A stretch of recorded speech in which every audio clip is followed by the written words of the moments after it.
Bonjour. Aujourd'hui, Jésus nous présente un Dieu qui dérange, parce que ses pensées ne sont pas nos pensées. Ses chemins ne sont pas nos chemins. L'Évangile de Jésus-Christ selon saint Matthieu. En ce temps-là, Jésus disait cette parabole à ses disciples.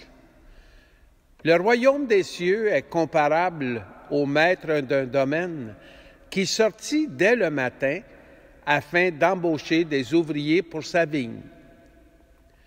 Il se mit d'accord avec eux sur le salaire de la journée, 1 denier, c'est-à-dire 1 pièce d'argent, et il les envoya à sa vigne. Sorti vers 9 heures, il en vit d'autres qui étaient là sur la place sans rien faire. Et à ceux-là, il dit, « Allez à ma vigne, vous aussi, et je vous donnerai ce qui est juste. » Ils y allèrent. Il sortit de nouveau vers midi, puis vers 3 heures, et fit de même. Vers 5 heures, il sortit encore, en trouva d'autres qui étaient là, et leur dit, « Pourquoi êtes-vous restés là toute la journée sans rien faire? » Il lui répondit, « Parce que personne ne nous a embauchés. » Il leur dit, « Allez à ma vigne, vous aussi. »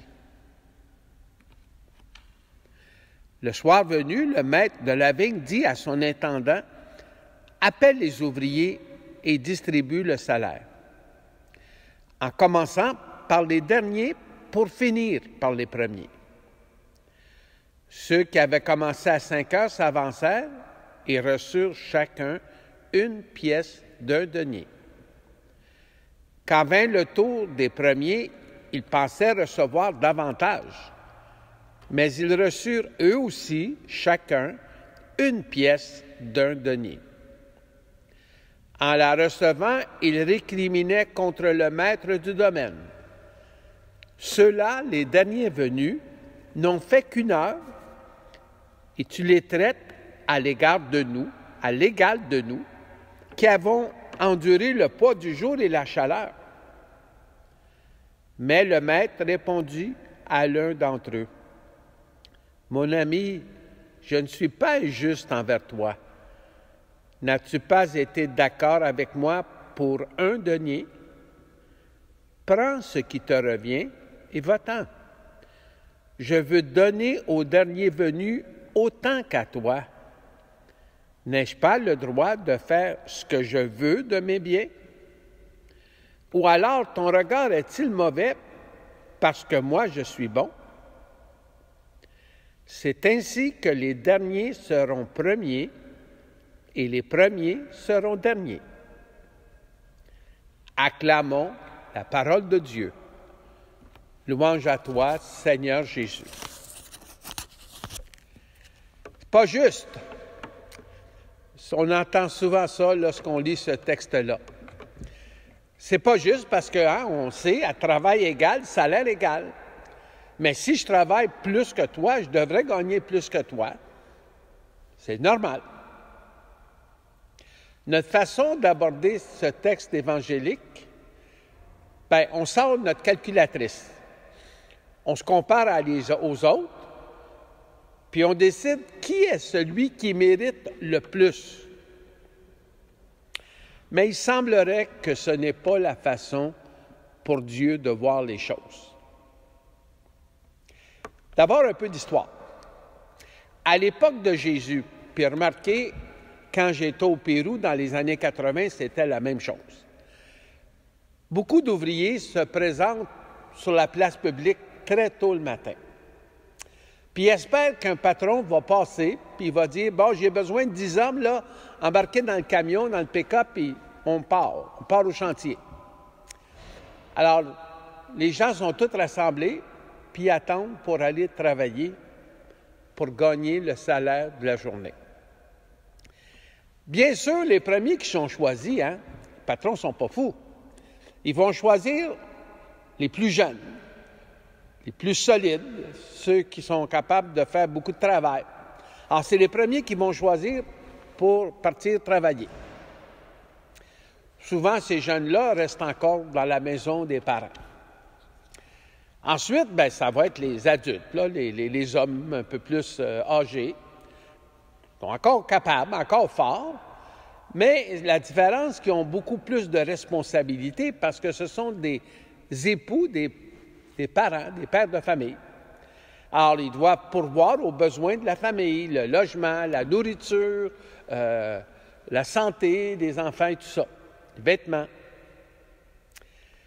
C'est comme ça toute la journée, puis à la fin de la journée, sur la place publique, on pourrait dire qu'il reste les restants.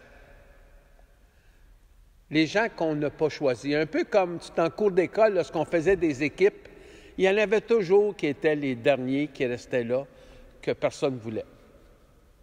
Les moins capables. En l'occurrence, sur la place publique, les personnes qui sont plus faibles, plus vieux, plus vieilles, peut-être handicapées. Dans le fond, c'était les moins chanceux de la vie, les ignorés, mais qui avaient aussi besoin de vivre. Alors, dans son histoire, Dieu fait exprès. Hein? Jésus fait exprès de son histoire, il est un petit peu baveux. Le maître, il dit, au contremaître, il dit, quand tu vas donner les payes, là, commence par les derniers. Il me semble que moi, j'aurais commencé par les premiers. Les premiers auraient eu leur salaire, ils auraient été bien contents. Ils seraient partis. Puis ensuite, là, tu donnes le salaire au dernier arrivé. Personne n'aurait su ce qui était passé. Personne n'aurait critiqué. Mais non, on dirait qu'il fait exprès. Il veut que tous soient témoins du geste qu'il va poser. C'est que Jésus veut qu'on prenne conscience du message de cet évangile. Dieu ne regarde pas d'abord ce qu'on fait pour lui. Dieu regarde ce qu'on a besoin et il va nous le donner.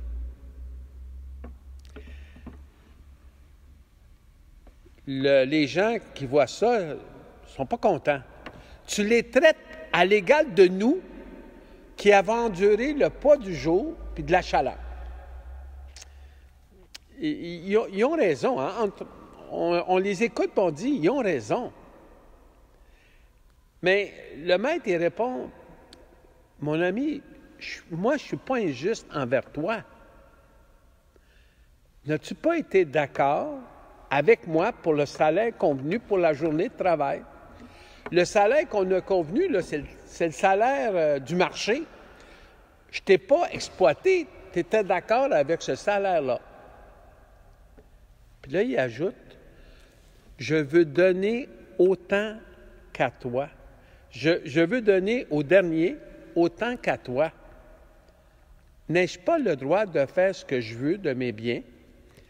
Et surtout, il ajoute, ou alors ton regard est-il mauvais parce que moi, je suis bon? On veut souvent baisser Dieu à notre niveau, au lieu de nous élever à son niveau à lui. Nous avons tous été invités à travailler à la vigne du Seigneur. Certains parmi nous ont eu la chance d'être parmi les premiers appelés ou d'être parmi les premiers qui ont répondu. Il y a parmi vous des gens que ça fait depuis des années qui sont des disciples convaincus du Christ, qui font des efforts pour aider, pour s'engager, pour être disciples de Jésus, pour collaborer avec le Seigneur pour bâtir son royaume. D'autres ont pris plus de temps à se joindre, à répondre. Dans le fond, on peut faire des liens entre cette histoire et l'histoire de l'enfant prodigue qui revient à la maison le père est tout content, mais le fils aîné, lui, il ne l'est pas. Il est fâché parce que lui, il a travaillé toutes ces années-là dans la vigne de son maître, de son père, puis il a l'impression qu'on ne reconnaît pas ça, il en mérite plus. Il mérite plus la fête que son frère qui avait couru la galipote. Au lieu d'être heureux de voir son père et le fils, son père qui accueille, qui retrouve son fils, et le fils qui était perdu, qui est revenu, qui s'est retrouvé, au lieu de penser à ce que son frère a vécu pendant ces années-là, et en le voyant tout le linge tout sale et déchiré, au lieu de voir ce jeune comme son frère, il se plaint parce que lui, il travaille plus à la vigne que l'autre, qui mérite plus que l'autre.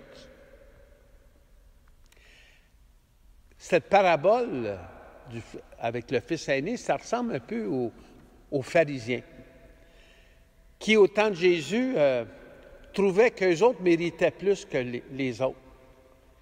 Puis Jésus dit, attention, parce qu'avec cette attitude-là, les publicains puis les prostituées vont rentrer au ciel avant vous autres. Ou encore, on pourrait penser aux grands prêtres, aux chefs religieux qui se moquaient de Jésus sur la croix, qui riaient de lui. Puis pendant ce temps-là, le bandit qui était à son côté, il est accueilli dans le paradis en se tournant, en conversant avec Jésus.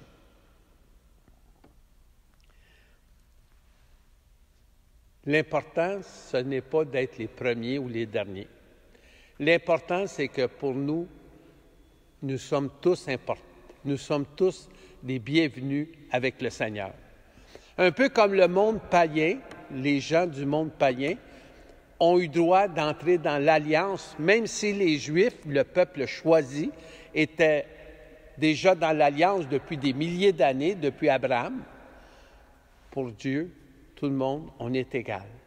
On est tous importants. On est tous uniques. Soyons heureux de travailler à la vigne du Seigneur. Et surtout, soyons heureux que notre Dieu a un cœur qui est bon, qui ne regarde pas simplement ce qu'on mérite. Amen.